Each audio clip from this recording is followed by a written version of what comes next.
If you become a good kid, only then you may become a good husband. Sounds insane, right? But believe it or not, that's what some tribes in India actually believe. Today, we're diving into some wild and mind-blowing traditions from India that are gonna make you go, wait, what? From foot-washing ceremonies that sound like they're out of a fantasy movie to the unbelievable stories of groom napping and being married to a literal tree, you're in for a treat. Are you ready to be amazed? Let's jump right in. The world of grooms. You heard that right. If you thought arranged marriages were wild, hold on to your seat. In parts of Bihar and Uttar Pradesh, there's a bizarre tradition called Kumbh Vivah. That's right, marriages. Imagine getting abducted at gunpoint just to be forced into marriage. The reason? Dowry demands.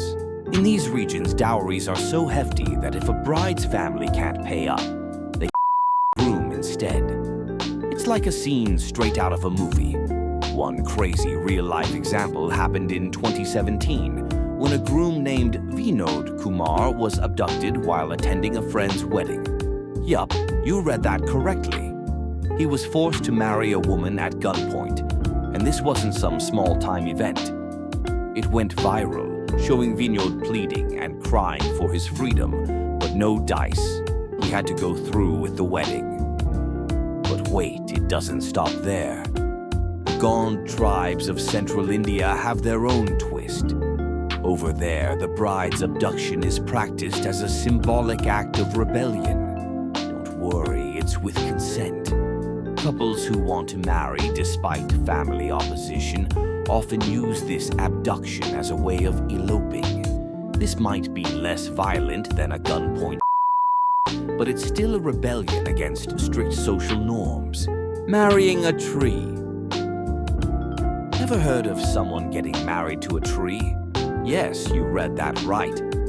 There's a tradition in India where people, particularly women, marry trees as a way to ward off bad luck in their future marriage. This strange practice has roots in Hindu astrology. If a person's astrological chart has something called Mangalik dosha, a condition where Mars is in certain houses, it's believed their marriage could lead to disaster, maybe even death for the spouse. To fix this, they'll marry a tree, like a banana or peepal tree, and the bad luck is transferred to the tree instead. After the ritual, the tree is cut down, and the person is free to marry a human. It gets even crazier. Allegedly, Bollywood star Aishwarya Rai went through this exact ritual before marrying Abhishek Bachchan to ensure their marriage would be free of bad luck. Yup, even the stars aren't immune to these wild traditions. The weirdest wedding night ever. Okay, get this. In some tribal communities, like the Muria Gonds in Chhattisgarh, there's an elder or experienced person that actually stays in the same room as the newlyweds on their wedding night. Sometimes they even stay under the bed to offer guidance. Yeah, it sounds awkward, right? The reason behind this is that in traditional settings, physical relationships might not have been openly discussed before marriage. So this elder is there to offer advice and ensure the couple gets it right. Fortunately, this tradition is fading out, but just imagine the awkwardness. Uncle-niece marriage. In some rural parts of South India, there's a tradition where young girls are married to their... girls as young as 11 or 12 are married off to their. This tradition is rooted in the idea that marrying within the family keeps property and wealth in the family. Families believe that the mother's brother is the best match because he's seen as the most trusted person to care for the daughter. This type of marriage is still practiced in some parts of Karnataka and other regions in South India. It's not uncommon for girls to be married off very young, even though child marriage is illegal under Indian law. The law sets the minimum age for marriage at 18 for girls and 21 for boys, but in rural areas, customs can trump legalities. These girls are often denied their rights, including access to education, and are thrust into adulthood way too soon, sometimes facing serious health risks from early pregnancies. Would you like a cup of cow urine?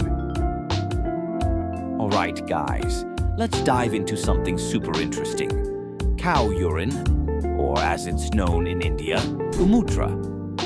Now, before you go all hear me out, cows are revered in Hinduism, and their products, including urine, are believed to have purifying properties. Serving cow urine at weddings can symbolize the purification of the couple and their union.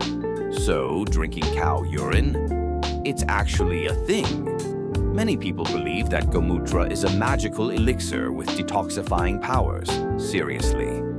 It's often used in spiritual rituals and even as a health tonic. Some folks say it has antiseptic properties that can help heal all kinds of ailments, which is why it's made its way into Ayurvedic medicine. And guess what? In recent years, it's even hit the health scene, with trendy health drinks and capsules popping up everywhere. Plus, it's not just about health. People say cow urine can help the environment too. They claim it's an awesome natural fertilizer and pest repellent. How cool is that? But let's be real. While the benefits sound great, you gotta keep in mind that there's not a ton of scientific evidence backing it up yet. So, next time you hear about Gomutra, just remember there's a whole world of beliefs and traditions behind it. Kanyan, giving away the bride. So, here's the deal. During a traditional wedding ceremony, there's this big moment where the father of the bride gives his daughter away to the groom. It's called Kanyan, and it's supposed to symbolize her transition from being under her dad's care to starting a new life with her husband. Now, while many people see this as a beautiful and honorable gesture, like a dad proudly passing on his little girl, it can also feel a bit old school and possessive to some folks. I mean, it's like, hey, she's not just an object to be given away, right? So, on one hand, you have this heartfelt moment where the dad is like, I trust you with my daughter's happiness, which is super sweet. But on the other hand, it raises some eyebrows because it can sound kind of patriarchal. Like, is she really just being handed off like a trophy? And let's be real, in today's world, a lot of people are questioning these traditions and how they reflect on relationships. Shouldn't it be more about partnership than possession? The dark past of widow sacrifices. Now, brace yourself for something really horrifying. India used to have a practice called sati. This was when a widow would either be forced or encouraged to burn herself alive on her husband's funeral pyre. Yeah, absolutely brutal, right? This practice was once prevalent in places like Rajasthan and Madhya Pradesh, and was considered the ultimate act of devotion. Reformers like Raja Ram Mohan Roy fought to ban this barbaric custom in the 1800s, and it was officially outlawed. But guess what? In 1987, a young woman named Rup Kanwar was forced into sati in Rajasthan, sparking national outrage. While sati is now illegal, widows in some parts of India are still treated poorly. In places like Vrindavan and Varanasi, widows are often abandoned by their families, living in isolation and poverty. They're seen as cursed and are barred from participating in family or social events. This deep-rooted stigma still haunts many parts of rural India. Jauta chupai, hiding the shoes. All right, after some of the dark stuff, I thought let's throw in some lighthearted fun too. This tradition is all about sneaky pranks and some good old-fashioned wedding chaos. So picture this. You're at a wedding and things are getting lively, right? But here's where it gets interesting. There's this hilarious tradition called Yuta Chupai, which is like the ultimate game of hide and seek, but with a twist. Here's how it goes down. After the wedding ceremony, the bride's family gets a little mischievous and decides to hide the groom's shoes. Yep, you heard that right. They stash those shoes away, and the groom has to go on a mini treasure hunt to find them before he can leave. Sounds easy, right? But wait, if he can't find his shoes, he might have to pay a ransom to get them back. But hold up, the groom's family is not just going to sit there and take it. They might get in on the action too, and it can turn into a hilarious prank war. Imagine the groom running around searching frantically for his shoes while everyone's laughing and cheering him on. It's such a lighthearted way to kick off the newlywed couple's journey, full of laughter and a bit of friendly rivalry. Drinking dirty feet water? Really?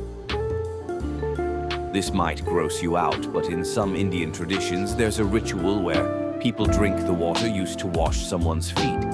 Yup, they literally drink dirty feet water. But hold on, it's not as gross as it sounds. Well, kind of. This practice is part of ancient religious rituals where devotees wash the feet of a guru or a deity, and the water, called charanamrit, is believed to carry the blessings of the person. In some cases, devotees even worship the footwear of saints. Drinking this water is a symbolic act of respect and devotion, showing complete surrender to their spiritual leader. In some traditional marriages, the bride or groom might touch or even wash the feet of their elders to show respect. Sometimes the water used in this washing is consumed as a sign of humility. Don't know about you, but there's definitely an ick factor for me. Child brides and tradition. While laws in India have tried to stamp out child marriage, the reality is that it still happens, especially in rural areas. In many parts of South India, girls as young as 11 or 12 are married off, often to much older men or even their uncles. Families believe they're doing the right thing by following ancient traditions, but the cost to these girls is enormous. Young girls are often forced to give up their education, and worse, they face serious health risks from giving birth at such a young age. Although the Prohibition of Child Marriage Act exists, enforcement is often weak, and many families continue to follow these outdated customs. Thankfully, there are many NGOs and government initiatives working to combat this practice, educating families, and offering support to these young girls. Conclusion. So there you have it, some of the mind-boggling traditions still practiced in parts of India. From toe, and these customs show just how diverse and sometimes shocking traditions can be. While some of these practices are fading out, others still hold strong in rural pockets of the country.